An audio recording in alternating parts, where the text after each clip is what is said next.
Estudo das Cartas de João, de Jen Wilkin. Semana 7. Vencer o mundo. Então, esta semana estamos a estudar mais a fundo o capítulo 5. E só tínhamos que estudar 12 versículos. E se acharam que o trabalho de casa desta semana era um bocadinho mais leve, então talvez a razão seja porque nós de facto certificámos que nesta semana tinham tempo para marcar cada porção do texto, para se concentrar em cada passagem, e também porque já estamos na semana 7 e achamos que toda a gente quer um pequenino intervalo, mais ou menos a meio do estudo faz falta. Na próxima semana vamos terminar o que nos falta da primeira carta de João e depois, nas poucas semanas que nos restam, destas 11 semanas do estudo, vamos então olhar para a segunda carta e terceira cartas e o último dia de estudo será um dia mais dedicado ao resumo de tudo o que são estas 3 cartas. Mas não pensem que, lá porque nos estamos a aproximar do fim, que estão a esgotar-se os temas interessantes destas cartas. De maneira nenhuma. Vamos ainda falar de muita coisa importante para cada uma de nós. Eu estou muito animada porque na semana que vem, por exemplo, falamos sobre o tal pecado que não tem perdão. O que é o pecado que não tem perdão? É uma questão que é levantada muitas vezes. As pessoas costumam preocupar-se com se estão ou não a cometer este pecado. Para a semana vamos lidar com essa questão. Mas esta semana João escolheu debruçar-se mais sobre o teste da justiça e da verdade. E logo no início do capítulo 5 nós vemos que ele começa por introduzir um tópico e depois logo nos versículos seguintes outro, mais outro, e de facto o que ele está a tentar é interligar todas estas questões neste 5º capítulo. Vamos então olhar para 1 de João, capítulo 5, no versículo 1. Diz o seguinte: todo aquele que crê que Jesus é o Cristo é nascido de Deus. E todo aquele que ama ao que o gerou também ama ao que dele é nascido. Este verso é fantástico para todas aquelas que estão num estudo interdenominacional, que vêm de outras denominações e que estão aqui connosco a estudar isto. É por isto também que eu tenho apreciado tanto, sabem, este último ano, desde que eu comecei a viajar mais para ir falar em determinados lugares, a outras igrejas. Por exemplo, na semana passada estive no Ohio, já lá estive 2 vezes, aliás, e outros lugares onde tenho ido.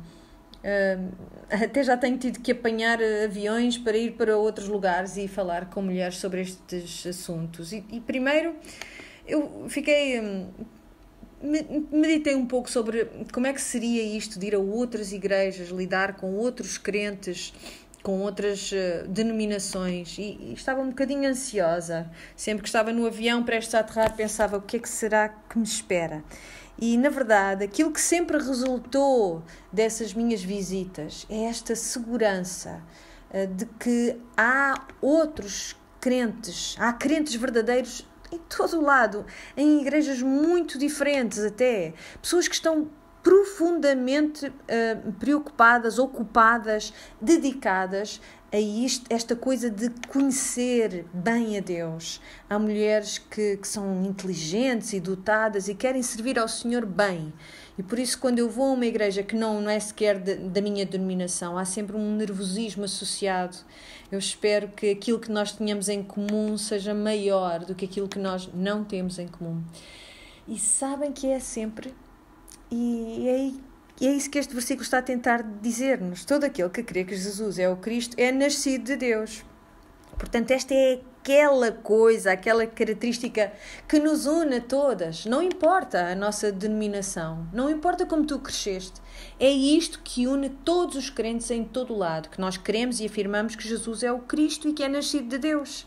E por isso isto é muito significativo para todos os que creem, porque não quer só dizer que nós ganhamos um conhecimento intelectual das coisas, mas que nós de facto ganhamos mais conhecimento de Jesus, conforme confiamos mais nele. E como é que nós podemos compreender isto? Quando nós nos candidatamos, por exemplo, a uma entrevista de emprego, tu levas o teu currículo contigo, não é? vais à entrevista e a pessoa que te entrevista, até é possível que acredite em tudo o que o teu currículo diz, que tens qualificações para aquele trabalho, mas em que momento é que eles de facto mostram, atestam que confiam nas tuas capacidades, nas tuas competências? É quando te contratam, não é? É quando finalmente te contratam para aquela posição. Aí é que eles estão a afirmar, a testificar que, de acordo com eles, creem que tu és capaz de fazer aquele trabalho. E é isto, é disto que nós estamos a falar aqui. Não é só o conhecimento intelectual de que ele é capaz de nos salvar, mas de que ele já nos salvou, que ele está a salvar e que ainda irá salvar, e que nós pomos a nossa confiança nessa salvação de Cristo. Então todos os que acreditam que Jesus é Cristo e é nascido de Deus, portanto, mais uma vez esta ideia de que somos filhos, somos como bebés de Deus. E depois, na segunda metade desse primeiro versículo, diz: e todo aquele que ama ao que o gerou, ao Pai, também ama ao que dele é nascido. Então, ele está a dar-nos, na primeira parte do versículo, o teste da verdade, não é? E na segunda parte do versículo aponta para o teste do amor. E ele faz-nos notar isto. A tradução literal da segunda metade do verso é esta. Na nossa versão diz: todo aquele que ama ao que o gerou, também ama ao que dele é nascido. Literalmente, seria, de facto, todos aqueles que amam aquele que gerou, ama aquele que foi gerado. Então, por outras palavras, acho que isto em termos de... Eu gosto de pensar nisto na minha família natural. Os meus sobrinhos e as minhas sobrinhas. Porquê é que eu os amo? Porque são as crianças mais adoráveis do planeta? Talvez não sejam. Por acaso até são bastante adoráveis, até porque eu sei que a minha cunhada está a ouvir isto e, portanto, quero que ela tenha a certeza que eu gosto dos filhos dela. Mas, na verdade, eu não os amo por serem assim tão adoráveis. Eu amo-os porquê? Por causa da origem, porque são filhos da esposa do meu irmão.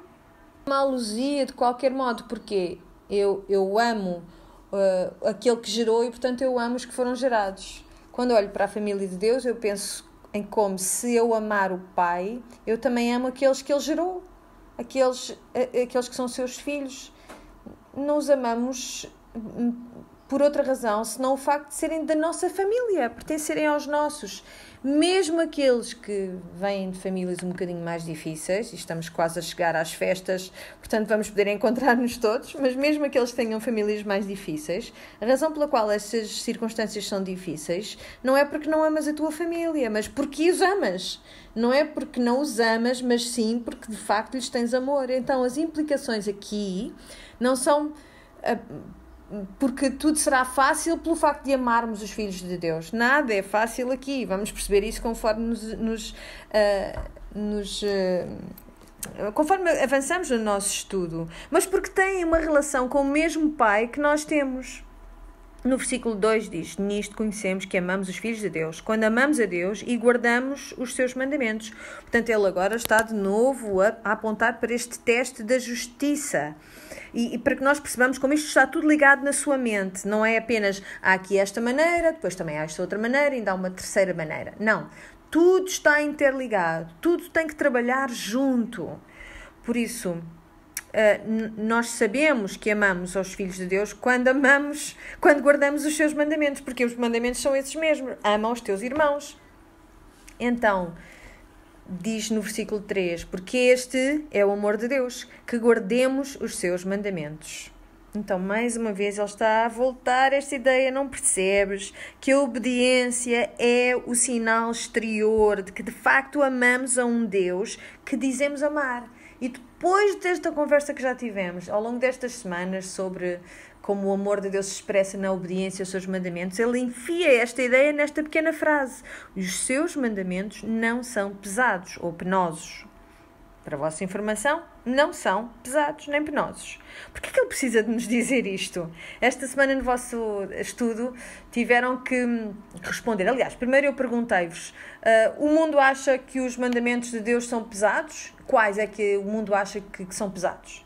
É claro que a resposta é todos, não é? O mundo não ama a Deus e, portanto, não ama os seus mandamentos. Para a pessoa perdida, todos os mandamentos de Deus parecem ser demasiado pesados. Porquê? Porque o homem natural não tem capacidade nem desejo para cumprir com estes mandamentos. Porque o homem natural só quer fazer aquilo que lhe apetece fazer e não seguir a vontade de outra pessoa ou de alguém. Mas estes mandamentos não são penosos para o crente. Ou, aliás, não devem ser. Conforme nos conformamos à imagem dele, não devem ser pesados. Então, quando é que isto se torna penoso ou pesado? Só quando nós desejamos fazer outra coisa diferente da vontade de Deus. Só quando nós temos outros desejos que não são os desejos de Deus. Então, este é um pensamento muito interessante. Eu acho que quando nós ouvimos isto, e viram isto no trabalho de casa desta semana, o pecado é que é penoso para o crente, não é? O pecado é que nos traz um jugo muito pesado. Então, se formos a Mateus 23, 4, vemos que Jesus disse isto sobre os fariseus. Escutem bem. 23, 4. Aliás, logo no início do 23, Jesus falou depois à multidão e aos seus discípulos desta maneira: os doutores da lei e os fariseus têm autoridade para explicar a lei de Moisés. Tudo o que eles vos mandam devem aceitá-lo e pô-lo em prática, mas não imitem o que eles fazem. É que eles dizem uma coisa e fazem outra. Arranjam fardos impossíveis de suportar e colocam-nos às costas dos outros. Mas eles mesmos nem com um dedo lhes querem tocar. Os ouvintes do tempo de Jesus, o que é que eles associariam imediatamente a esta ideia do fardo demasiado pesado? Estas ordenanças que os líderes religiosos tinham acrescentado à própria lei de Moisés.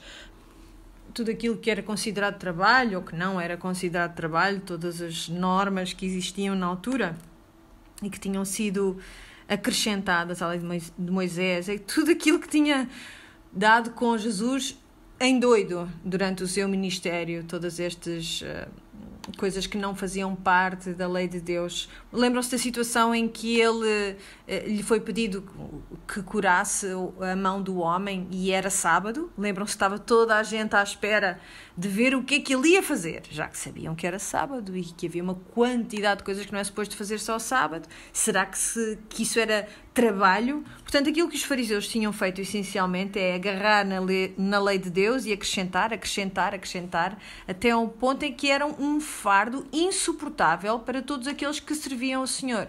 Mas depois temos este versículo em Gálatas 5:1, que diz o seguinte: Cristo libertou-nos para sermos realmente livres, portanto permaneçam firmes e não voltem mais a ser escravos. Ou a um jugo de escravidão, noutras traduções, o jugo de escravidão. O que era o jugo de escravidão? Viram isso no trabalho de casa desta semana. O jugo do Senhor Jesus é fácil, é leve, mas o jugo que era pesado para todos era o jugo do pecado. Era um jugo que me fazia submeter à minha própria vontade, ao desejo de ser perfeito, o que fosse, a modificação da minha atitude através dos meus esforços e não àquele que de facto já é perfeito, que é o próprio Deus. Então, porquê que os mandamentos de Deus às vezes são pesados para nós? Não se confundam com o que isto quer dizer. Os mandamentos de Deus são difíceis, mas não são penosos. Nós temos que reconhecer a diferença. Temos que reconhecer que os mandamentos de Deus são difíceis, mas não são penosos. Qual é a diferença? O que é difícil é aquilo que me faz ser resoluta, dedicar-me à tarefa, focar-me, tentar obedecer pela alegria de obedecer a um mandamento de um Deus que me salvou. É um reconhecimento de que os mandamentos de Deus originam na pessoa de Deus. Então as origens importam para nós. As origens importam muito, ou estão a um nível completamente humano. Mesmo um descrente tem de reconhecer que as origens das coisas afetam o modo como eu valorizo essas coisas. Não sei se vocês conhecem as palestras da TED Talks, são muito divertidas.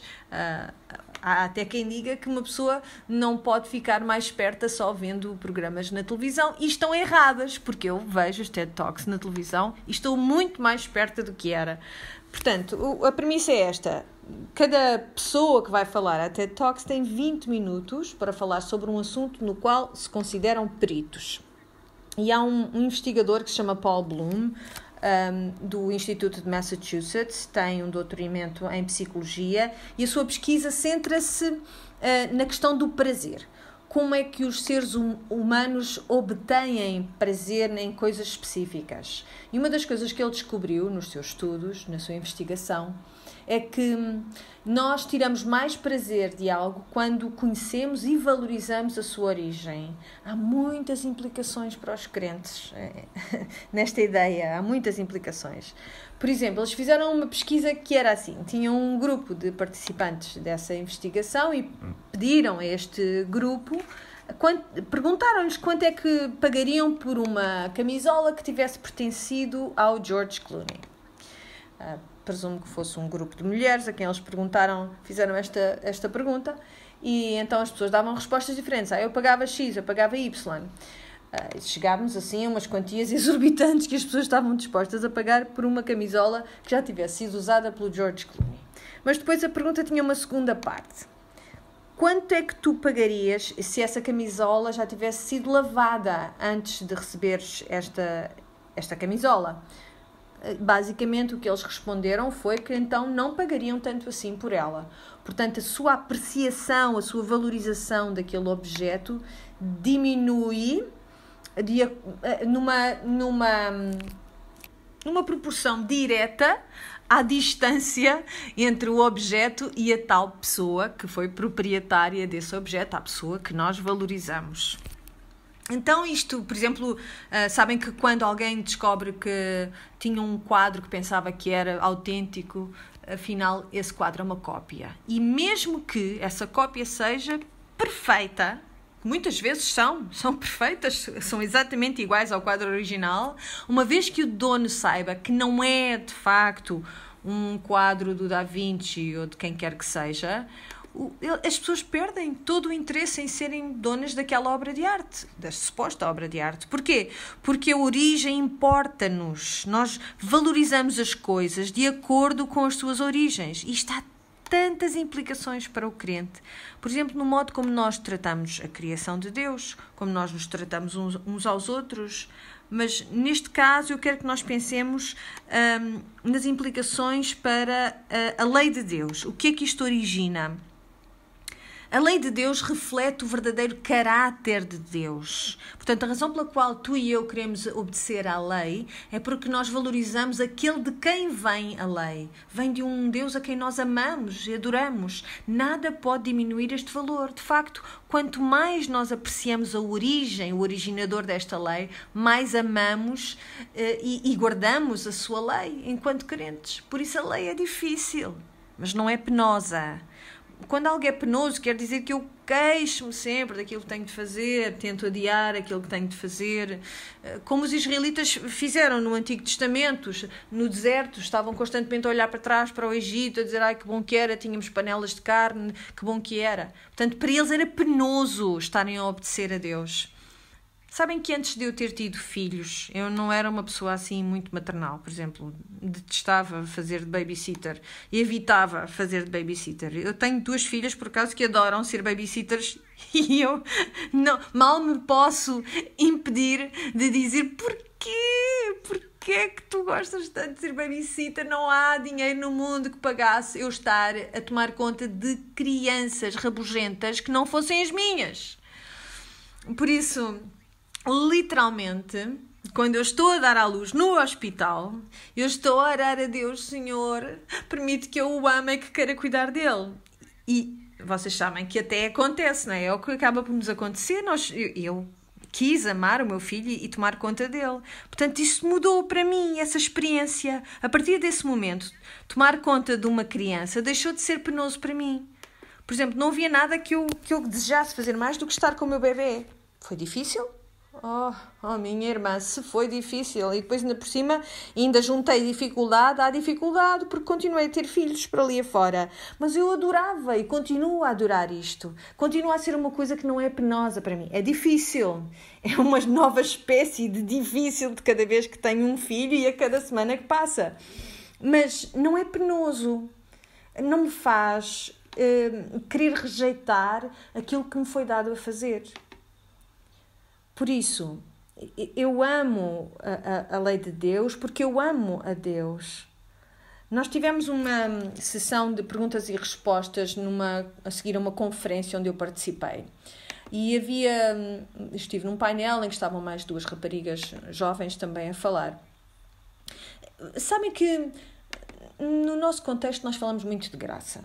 E é bom, nós devemos falar mesmo muito de graça, nós somos os recipientes da graça de Deus. Mas aquilo que acabou por infiltrar o nosso pensamento é que, porque sabemos que o Senhor nos deu grande graça e nos dá grande graça, então deixamos que este pensamento de que então se supõe que obedecer aos seus mandamentos se torne fácil por causa dessa graça.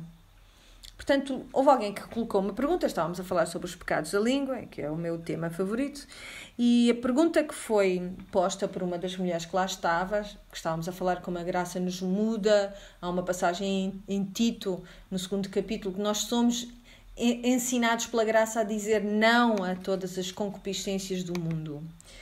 E aquilo que eu estava a tentar explicar nas intervenções que tive é que quando nós temos graça, quando somos tão gratos a Deus pelo trabalho que Ele fez em nós, começamos a querer dizer não às coisas que antes eram apelativas. E uma delas, para mim, era o discurso pecaminoso. Então a pergunta da rapariga era: como é que eu posso permitir que a graça de facto mude o meu coração, para que eu não peque mais com a minha língua?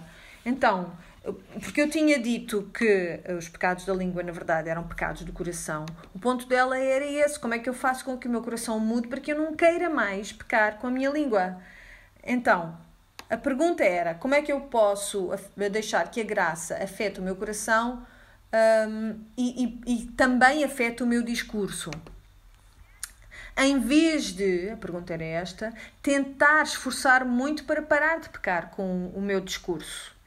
Então as 2 raparigas mais jovens que estavam comigo neste painel foram muito encorajadoras, disseram: só tens que confiar e orar, e disseram coisas maravilhosas, é tudo verdade. Aqueles de nós que são de facto ensinados pela graça são capacitados também para resistir aos desejos da carne. Mas quando chegou à minha altura de responder, eu disse: eu concordo com tudo o que elas disseram. Mas essa palavra, em vez de, está a incomodar-me, em vez de... Porque uma parte daquilo que tu tens de fazer para deixar que essa graça de facto mude, neste caso o teu discurso, é esforçar-te muito. Tens que te esforçar muito para parar de pecar com o teu discurso. Esforça-te muito, porque obedecer aos mandamentos de Deus é difícil, mas não é penoso. Porque nós começamos a entender que desobedecer aos mandamentos de Deus, isso é que traz grande fardo, um fardo demasiado penoso para nós. É aí que o peso de todo o pecado está sobre os nossos ombros. E graças a Deus pela graça, porque nós podemos sempre voltar a Deus quando isto acontece e Ele torna a fazer a mesma coisa por nós, derramando mais graça. Os mandamentos não são penosos, mas são difíceis. Se a ti já te venderam um peixe que diz que ser discípulo de Cristo é uma coisa fácil, eu encorajo-te a reavaliar essa afirmação e olha para o exemplo do próprio Cristo, dos apóstolos e de João, neste caso, que nos está a falar através destas cartas e que está a dizer o contrário disso. Os seus mandamentos não são penosos. No versículo 4, vamos lá voltar então à carta. Diz então, no versículo 4, porque todo o que é nascido de Deus vence o mundo, e esta é a vitória que vence o mundo, a nossa fé. Quem é que vence o mundo senão aquele que crê que Jesus é o Filho de Deus? Eu adoro isto porque ele diz a palavra vencer o mundo 3 vezes, só para o caso nós não estamos a prestar atenção. E o que é que ele está a dizer aqui? Quem é que vence o ódio? Não são aqueles que creem que Jesus é o Filho de Deus? Se não são esses, quem são? Esta manhã tive muitos motivos para me sentir bem disposta, sabem? Há várias coisas boas, positivas a acontecer comigo, com as coisas que quero fazer.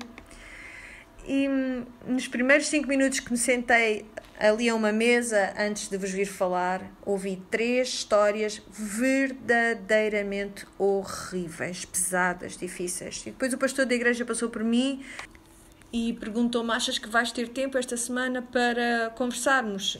E eu disse: sim, claro que sim. E depois olhei para ele e disse, pensando nas tais histórias que tinha ouvido e sabendo que ele ia ter de tratar destas questões, disse: lamento imenso. E ele olhou para mim e só respondeu: ossos do ofício. E entrou no escritório dele. E é isto mesmo que é fazer o trabalho que ele faz. Ele tem razão. São ossos do ofício, faz parte.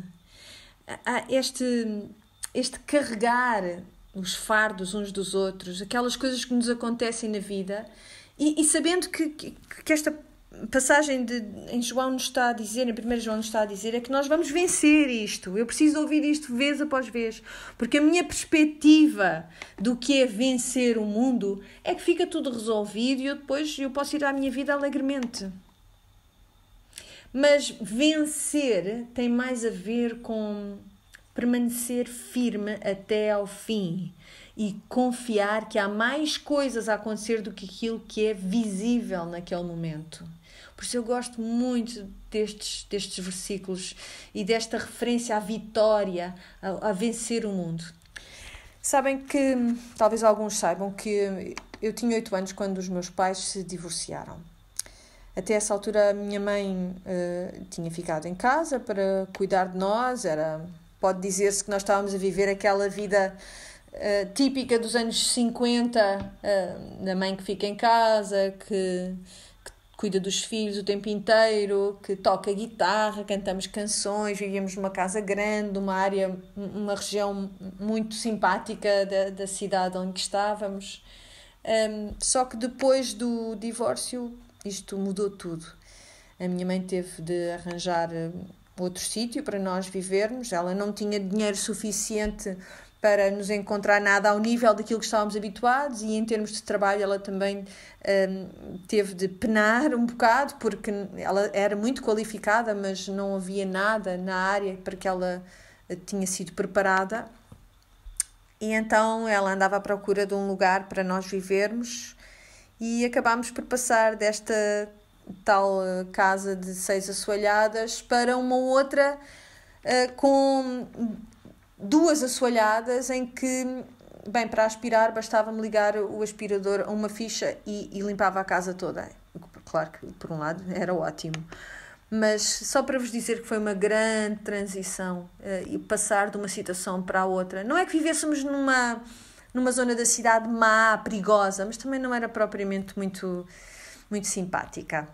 E então havia 2 possibilidades para nós, em termos de casa que a minha mãe podia comprar. E ela, de facto, tinha muito pouco poder de compra. Mas as 2 possibilidades, os endereços dessas 2 casas, um era qualquer coisa, via rápida, e a outra tinha no endereço a palavra Vitória, Rua da Vitória. Qual é que acham que a minha mãe escolheu? É claro que ela preferiu escolher a que dizia Vitória, porque ela disse: eu quero educar estes filhos na Rua da Vitória, porque eu acredito que nós vamos emergir disto vitoriosos. E ela fazia muito referência à nossa casinha na Rua da Vitória. Nós vivemos na Vitória, porque ela dizia sempre: vamos ter vitória, vamos vencer, as nossas circunstâncias não vão levar a melhor. Por isso, eu tenho 44 anos, este divórcio dos meus pais continua a ser uma coisa difícil para mim, mas houve muita vitória a crescer. E eu dou graças a Deus por uma mãe que conhecia a Escritura, a Palavra de Deus, o suficiente para saber que era necessário ter esta mentalidade, que se nós nos focássemos nesta ideia de sermos vencedores, e não num modo anormal, das pessoas que acham que de repente tens que ter sucesso em tudo, que vais vencer tudo imediatamente, que quando fazes tudo certo, tudo te corre de um modo muito fácil. Não é nada disso. Mas é esta compreensão de que há uma realidade maior do que aquela que é visível, e que essa realidade Cristo já a venceu.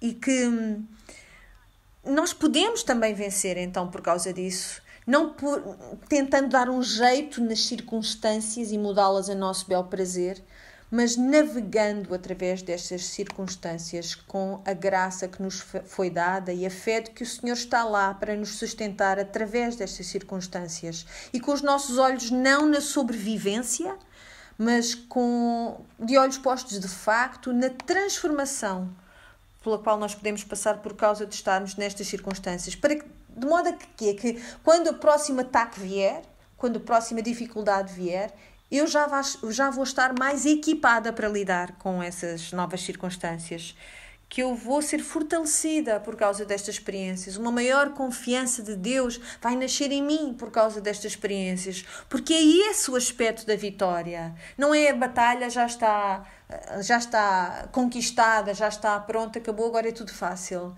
Mas é esta crença que não importa o que aconteça comigo nesta vida, Jesus Cristo já venceu a guerra. E nós, portanto, podemos estar também nessa vitória triunfante com Jesus, conforme nos dirigimos para o final da nossa carreira. E quando eu olho à minha volta agora, neste momento, as circunstâncias podem parecer muito penosas, e que os mandamentos de Deus sejam de facto difíceis para nós. Mas nós viramos os nossos olhos para Deus,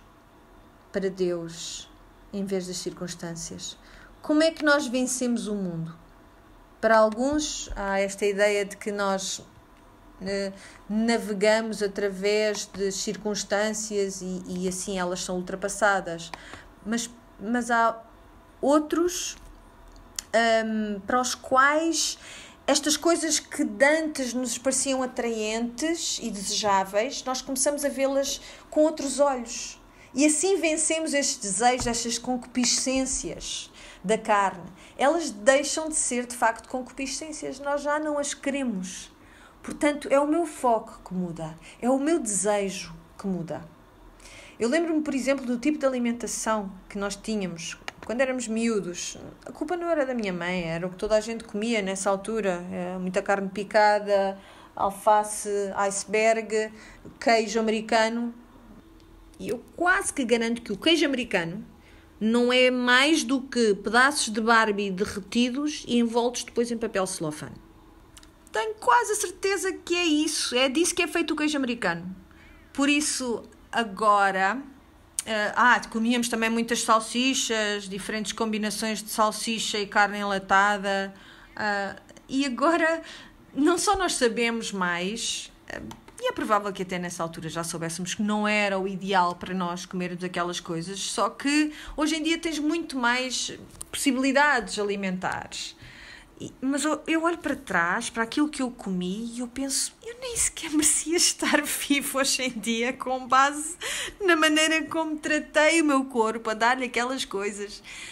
Por isso, uma vez que a coisa esteja revelada, não é? Que nos tenha sido exposto perante os nossos olhos os horrores da comida que nós costumávamos comer, ou que se calhar ainda comemos, e há sempre estes vídeos no YouTube e nas redes sociais sobre as coisas horríveis que existem dentro dos hambúrgueres deste todo aquele sítio, ou das misturas diferentes que põem na nossa comida, e há sempre uns vídeos que mostram oparas de madeira misturadas nos waffles, enfim.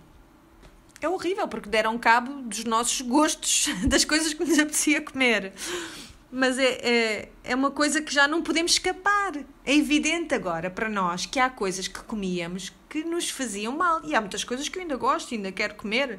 Mas agora que já sei o que é que lá está, eu já não consigo olhar para aquilo da mesma maneira. Isto é parte desta ideia de vencer o mundo, quando nós temos a visão clara das coisas, daquilo que está de facto a ser-nos vendido pelo cosmos, pela ordem mundial, pelo mundo caído. Assim que nós examinamos o seu valor nutritivo, se quisermos, nunca mais voltamos a olhar para estas coisas e achá-las desejáveis. Vemos as coisas como elas são e começamos a conquistar esses desejos, a vencer esse mundo, porque agora o nosso desejo está voltado para coisas melhores, mais saudáveis. Queremos e temos acesso às coisas mais saudáveis através de Cristo. Por isso nós começamos a compreender que não há alegria completa nesta terra. Só há alegria completa onde? Na presença de Deus. E nós ansiamos por isso, ansiamos pela sua presença agora, no sentido que nós já temos um pouco dessa presença no Espírito Santo que vive em nós, mas nós ansiamos por essa realidade futura, em que nós já conhecemos as coisas que ainda não conhecemos por completo, mas que um dia vamos conhecer. E sabemos já que Jesus é melhor do que aquilo que o mundo tem para nos oferecer e vencemos o nosso desejo de pecar um bocadinho de cada vez e também vencemos o nosso desejo de ver todas as coisas corrigidas neste tempo, neste lapso de tempo que acontece entre o nosso nascimento e a nossa morte. E nós passamos a confiar na obra completa de Cristo. Então vamos ao versículo 6. Se calhar houve gente que pensou que não ia conseguir só usar 12 versos numa hora de estudo. Enganaram-se, não foi? Diz assim o verso 6. Este é aquele que veio por água e sangue, isto é, Jesus Cristo. Não só por água, mas por água e por sangue. E o Espírito é o que testifica, porque o Espírito é a verdade. No versículo 7. Porque 3 são os que testificam no céu. O Pai, a Palavra e o Espírito Santo. E estes 3 são um. Ora bem... Então vamos lá ver se nós conseguimos compreender aquilo que se está a passar. Porque há aqui referências ao Antigo Testamento e também ao Evangelho de João e temos que perceber o que está de facto aqui a acontecer nestes 2 versículos tão importantes. Então, no verso 7 vocês veem que há 3 que testificam. O Espírito, a água e o sangue. Desculpem, no versículo 6. Então, para vermos porque é que aparece aqui esta referência... Vamos até Deuteronômio 19:15. Deuteronômio 19:15 diz o seguinte: uma só testemunha não basta para acusar uma pessoa de ter cometido uma maldade, um crime ou um pecado qualquer. A acusação só é válida quando for feita por 2 ou 3 testemunhas. Então, os ouvintes ou os leitores de João teriam tido esta referência também na sua cabeça. A lei judaica até esse ponto teria dito, e já falámos sobre esse testemunho de 2 ou 3, já fiz a referência a este versículo noutras semanas, mas a ideia é de que seriam necessárias 2 ou 3 testemunhas para estabelecer a credibilidade de um caso. E o que João está a dizer, este é um caso credível. Há 3 que testificam, o Espírito, a água e o sangue. É bom saber isto, mas ainda não respondeu a todas as nossas perguntas. Para isso, temos de voltar a Êxodo. Vamos então a Êxodo 17.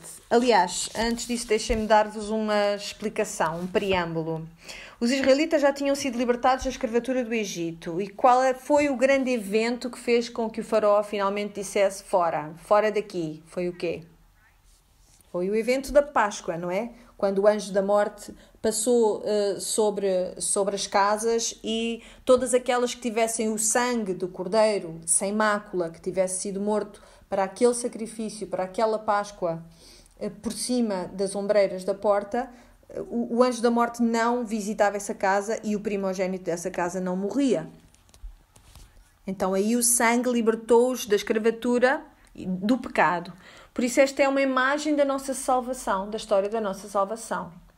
No ponto em que eles põem o sangue por cima da ombreira da porta, quando o anjo passa, eles são de facto libertados. É-lhes permitido, o faraó deixa que eles vão para o deserto. E aí vemos uma imagem de Jesus na cruz, não é?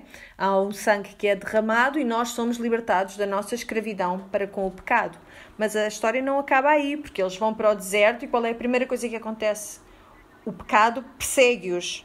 Não é exatamente isso que acontece quando recebes a salvação? Vai o exército do faraó atrás deles, pelo deserto fora, e como é que o Senhor os livra desta perseguição do pecado? Eles têm que passar através da água, não é? Através do mar vermelho. Por isso temos primeiro o sangue e depois temos a água. Como é que isto retrata a nossa história? Nós fomos salvas pelo sangue de Cristo e depois o que é que fazemos? Somos batizadas na família dos crentes. Então, recebemos o sangue, depois recebemos a água. Mais tarde vai ser ordenado que construam um tabernáculo através do qual ganhem acesso ao pátio. Através do quê? De um sacrifício de sangue. E como é que tu ganhas essa entrada para o lugar santo? O que é que está mesmo ali à porta? É uma bacia de bronze que está cheia de quê? De água. Por isso, a entrada para o lugar santo, onde está o Espírito, este sinal visível do Espírito, está lá e essa entrada é feita pelo sangue e pela água. Então, vamos olhar para o capítulo 17 de Êxodo. Isto está a acontecer mesmo nos calcanhares deles terem passado pelo Mar Vermelho e terem visto o exército de Faraó ser engolido. Então, o que é que este deserto corresponde para ti e para mim, na nossa vida de crentes agora? É o nosso processo de santificação, certo? Portanto, basicamente somos salvas da escravatura do pecado, depois entramos nos nossos 40 anos de deserto, para ti e para mim. Isto é aquele tempo que passa entre o momento em que recebeste a salvação e o momento em que vais para a glória. O tempo em que vais para a altura em que vais para a terra prometida. Mas durante esta altura estamos todas, em termos espirituais, no deserto. Como é que os israelitas lidaram com esta estadia no deserto? Não muito bem, pois não? Portanto, tinham sido libertados do exército de Faraó, depois o que é que eles dizem? Temos fome. Então o Senhor manda as codornizes quando eles pedem carne, depois de ter mandado o maná. Então, basicamente, é como se eles dissessem: tu é que nos levaste para aqui, então como é que agora vais tratar da nossa sustância? Como é que vais continuar a cuidar de nós? Ele dá-lhes comida. Então, é isto que acontece aqui no versículo 1 do capítulo 17. Toda esta jovem comunidade israelita está no deserto e está a perguntar: será que o nosso Pai do Céu vai cuidar de nós? É esta a pergunta que eles estão a colocar. Diz assim: toda a comunidade israelita partiu do deserto de Sine e deslocava-se de lugar para lugar, conforme as ordens do Senhor. Acamparam em Refidim, mas não havia ali água para o povo beber. Então o povo reclamava contra Moisés e dizia: dê-nos água para beber. Moisés respondeu-lhes: por que reclamam contra mim? Porque provocam o Senhor. Mas o povo tinha sede e dizia contra Moisés: por que nos fizeste sair do Egito? Foi para nos matares à sede, a nós, aos nossos filhos e ao nosso gado? Então, o que é que se está aqui a passar? Os filhos de Israel, os israelitas, estão a acusar não só Moisés, mas também contra o próprio Pai do Céu, contra Deus, dizendo: tu quiseste fazer-nos mal, trazendo-nos até aqui. Há alguém que se sinta neste acampamento que os mandamentos do Senhor eram penosos? Havia muita gente a sentir-se sobrecarregada. É como se Deus tivesse a ser levado a julgamento perante o seu próprio povo. Então vamos ver o que é que vem a seguir. Moisés invocou então o Senhor, versículo 4, e disse: que hei de fazer este povo? Daqui a pouco vão apedrejar-me. O Senhor respondeu-lhe: coloca-te à frente do povo e faz-te acompanhar de alguns anciãos de Israel. Leva também a vara com que bateste no rio e segue em frente. Então, esta era aquela vara, a mesma vara que ele usou para atingir as águas do rio Nilo e transformá-lo em sangue. Simbolizava o julgamento de Deus. Era um instrumento através do qual este julgamento era administrado, trazido até aos pecaminosos. E por isso Deus disse-lhe para usar esta mesma vara. Diz no versículo 6: eu estarei à tua espera junto do monte Horebe, em cima do rochedo. Bate com a vara no rochedo, e dele sairá água para o povo beber. Esta frase, eu estarei à tua espera, é um termo legal que faz referência à ideia de alguém que está perante o julgamento de uma assembleia. Então Deus reconhece que sabe exatamente aquilo que está a passar no coração do povo e que Ele está acima dessa condenação. Ele não fez nenhum mal, nunca fez nenhum mal ao seu povo. Tudo o que fez foi para o seu bem, libertando-os da escravatura do pecado. E Ele está perante o seu povo, à sua espera, a seu pedido do próprio povo. Moisés bate no rochedo com a vara do julgamento. E o que é que acontece? Moisés fez isto, assim fez na presença dos anciãos de Israel, e deu a esse lugar o nome de Massá e Meribá, porque os israelitas provocaram e puseram à prova o Senhor ao dizerem: será que o Senhor está conosco ou não? Então ele bate na rocha e com a vara, e a água sai dessa rocha. O sangue é o nosso meio de salvação, a água é o nosso meio de santificação. E por aí ele responde. Aquele que não pode nunca ser condenado por nenhum mal, a resposta dele é: será que eu não vou continuar a cuidar de ti, de todas as tuas necessidades? Será que eu não vou continuar a lavar-te nas águas do perdão? Eu vou. De facto, eu vou providenciar, vez após vez, rios de água viva no meio desse deserto. Por isso nós vamos desta cena para a frente na cena uma cena já do Novo Testamento. Se quiserem, então vamos até João, o mesmo autor desta carta, capítulo 19. E conforme vocês vão a essa referência bíblica, eu vou ler algo que está aqui também na carta aos Coríntios. Está na primeira carta aos Coríntios, no capítulo 10. É uma referência a esta situação que acabamos de ver.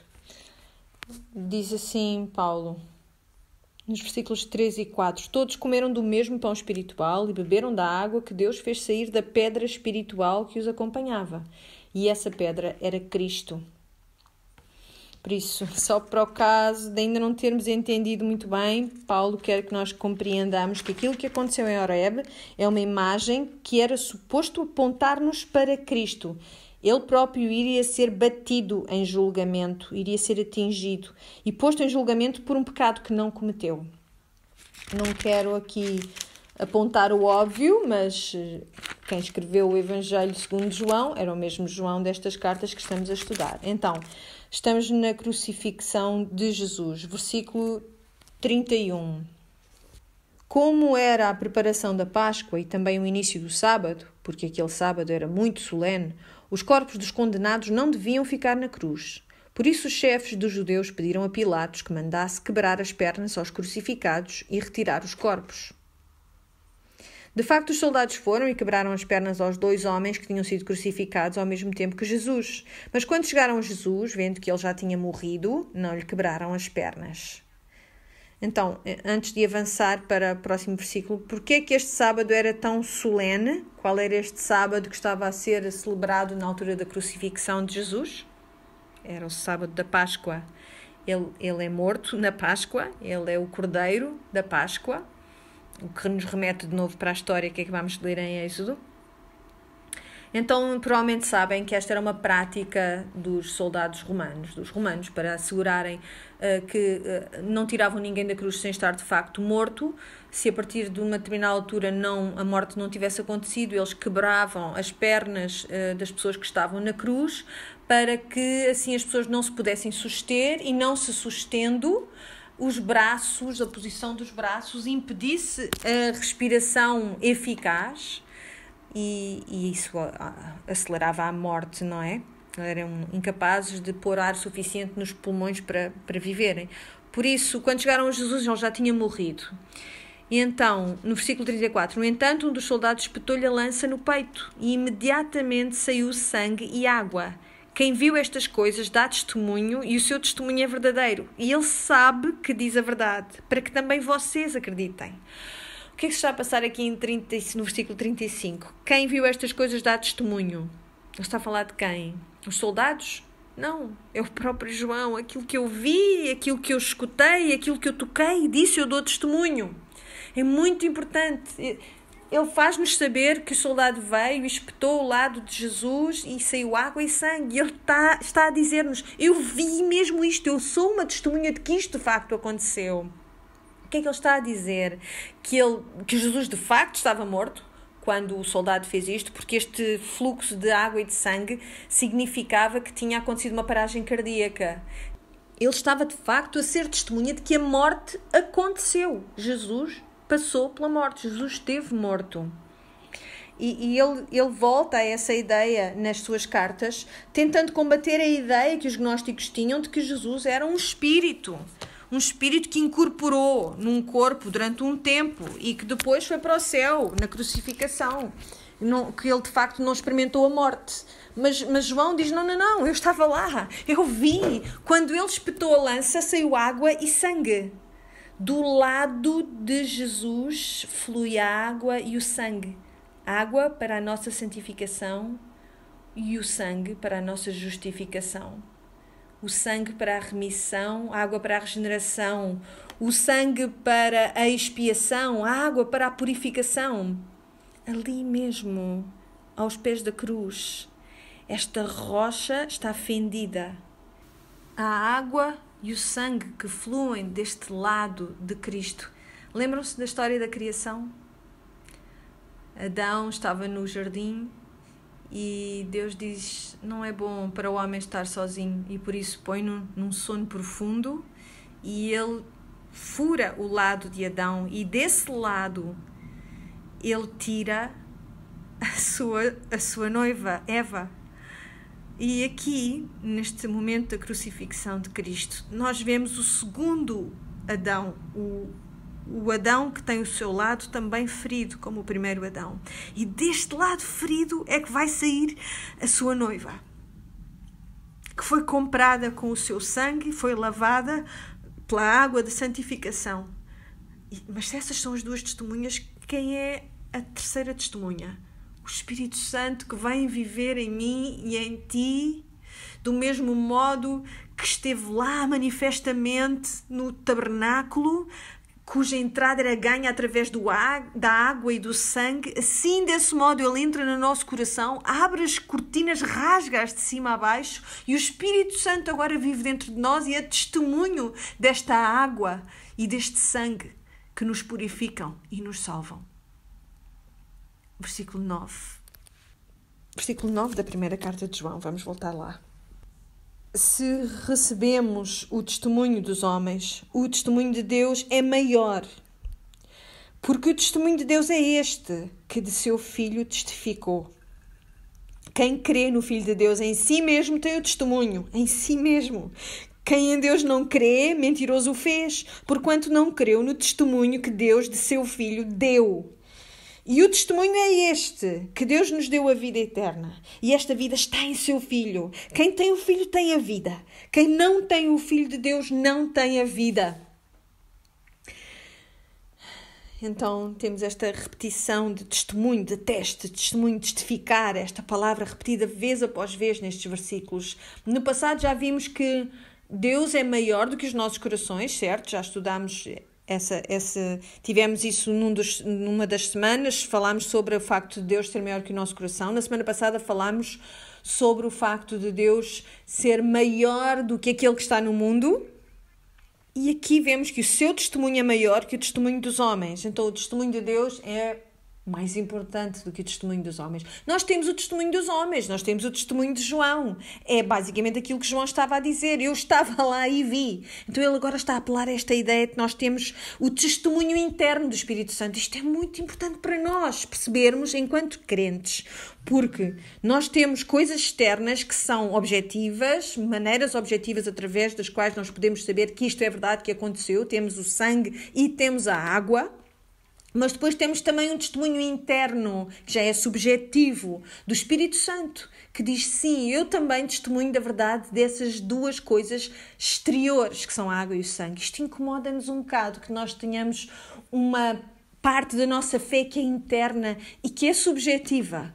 Porque nós queremos dizer aos descrentes, não, eu posso dar-te a prova, mas a verdade é que a nossa fé não está só baseada em testemunhos externos, mas também em testemunhos internos. É a diferença entre eu acredito no que tu me estás a dizer e eu acredito em ti. É algo que vem de dentro.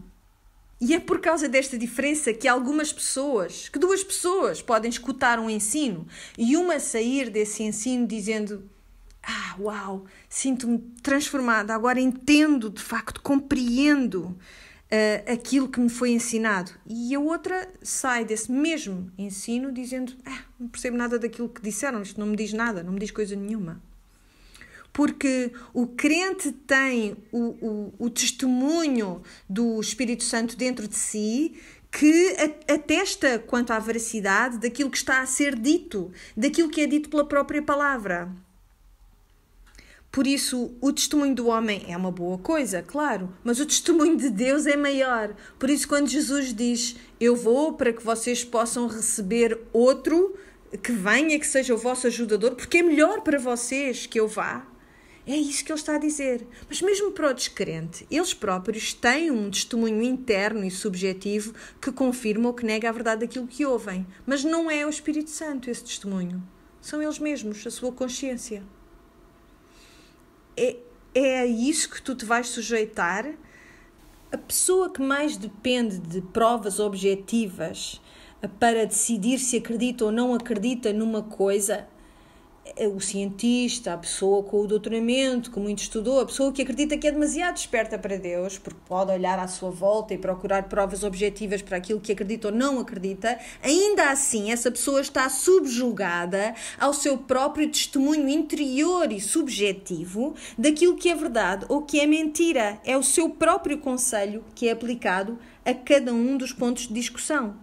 Mas enquanto crentes, nós temos a testemunha interna e subjetiva do próprio Espírito Santo de Deus. A verdade objetiva está dentro de ti. Por isso, estes três dão testemunho: o sangue, a água e o Espírito. E eles testemunham não só quanto à Escritura, não só às palavras da primeira carta de João, mas testemunham na tua vida enquanto crente e também na minha. O facto de tu teres sido liberta pelo sangue de Cristo quer dizer que Ele te deu um coração de carne em vez de um coração de pedra. Quer dizer que Ele mudou os teus desejos para deixares de desejar as coisas do mundo para desejares as coisas do Senhor. Será que a tua vida testifica quanto a esta mudança? Eu aposto que cada mulher que está a ouvir-me poderia dar evidências, provas da sua transformação, de que antes amavam e preferiam determinadas coisas e agora amam e preferem as coisas que o Senhor também ama e prefere. Esse é um modo de nós darmos testemunho de algo. Mas depois também há a água também testemunha. Assim que nós somos renascidas pelo sangue, também somos lavadas continuamente nessa água santificadora da sua palavra e da sua verdade. E por isso eu aposto que cada mulher que me escuta pode testemunhar quanto a um pecado contra o qual ela luta vez após vez, mas que também continuamente ela se tem atirado aos pés do seu Salvador e tem pedido: lava-me, Senhor, lava-me. Assim como Jesus, quando lavou os pés de Pedro, Pedro dizia: dá-me então, lava-me todo, dos pés à cabeça. E Jesus diz: não precisas disso. Tu já foste limpo, agora só precisas que eu te lave os pés. Mas nós estamos continuamente a tirar-nos aos pés dele, à sua misericórdia, e pedir mais água, lava-me outra vez. E a resposta é sempre: sim, são rios de água viva. E depois temos o testemunho do Espírito. Nós não estamos só a tentar fazer com as nossas forças, esforçar-nos muito, mas a nós foi-nos dado um ajudador. Nós temos assistência, temos uma paz inexplicável que ultrapassa todo o entendimento, porque esse testemunho interno e subjetivo do Espírito Santo corresponde às outras coisas que Ele também nos ensinou. E por isso nós podemos dizer: sim, isso é verdade, eu posso descansar nisto. Eu posso pôr toda a minha confiança naquilo que foi dito. Não apenas dar um consentimento intelectual, mas colocar toda a minha confiança naquilo que me está a ser dito. No versículo 12, quem tem o Filho tem a vida, quem não tem o Filho de Deus não tem a vida. E nós temos vida eterna e temos-la agora. Não é quando morrermos, temos agora. É agora que nós começamos a vencer. É agora que nós começamos a servir com dificuldade, mas não com pena. E pensem que um dia, quando estivermos no céu, nós vamos obedecer aos mandamentos do Senhor, livres de qualquer dificuldade. Já não vai ser difícil. Isso parece uma excelente ideia. Por isso eu peço duas coisas esta semana. Que mandamentos é que te são difíceis? Mesmo neste lado do sangue e da água, com o Espírito a testemunhar da verdade dentro de ti, que mandamento é que para ti é penoso? Como é que, como a nação de Israel, tu te voltaste para o Egito e dizer: era bom quando estas leis não me eram impostas? Em que ponto, em que assunto é que tu acreditaste que os mandamentos de Deus não eram de facto assim tão bons? E preferiste tentar tirar alguma coisa de bom de ti mesma? Como é que tu podes subjugar isso? Como é que tu podes olhar para o rótulo dos ingredientes desta coisa que tu desejas mais do que as coisas que Deus tem para ti? Como é que tu podes começar a ver essa coisa que parece desejável para ti ainda como pedaços de Barbie derretidos, embrulhados em papel celofane? Pede ao Senhor que te dê isso. Pede ao Senhor que te dê olhos para perceberes isto. segunda coisa que eu quero que tu penses é como é que a tua vida é um testemunho desta realidade, de que a vida eterna já começou para ti. Como é que a água e o sangue e o Espírito te armam para venceres e teres a vitória para este tempo em que nós estamos a passar pelo deserto até entrarmos na terra prometida, no descanso prometido. Vamos orar. Pai do céu, eu dou-te graças por estas mulheres que me escutam, eu dou-te graças por estes três testemunhas que tu nos deste, a verdade do teu Filho e a realidade da vida eterna que começa agora, Senhor. Senhor, eu dou-te graças porque nós, a noiva de Cristo, a Igreja, nós somos nascidas desse teu lado que foi furado. E nós oramos, Senhor, para que nós olhemos para trás, para o sangue da expiação com gratidão. Que nós possamos equipar-nos das águas da santificação com alegria. E que nós possamos voltar os nossos olhos e dedicar-nos completamente como Cristo fez, a obedecer aos teus mandamentos, mesmo enquanto estamos aqui no deserto, olhando com alegria para esse dia em que vamos estar contigo e que vamos entrar no nosso descanso. E pedimos-te estas coisas, Senhor, no nome de Jesus. Amém.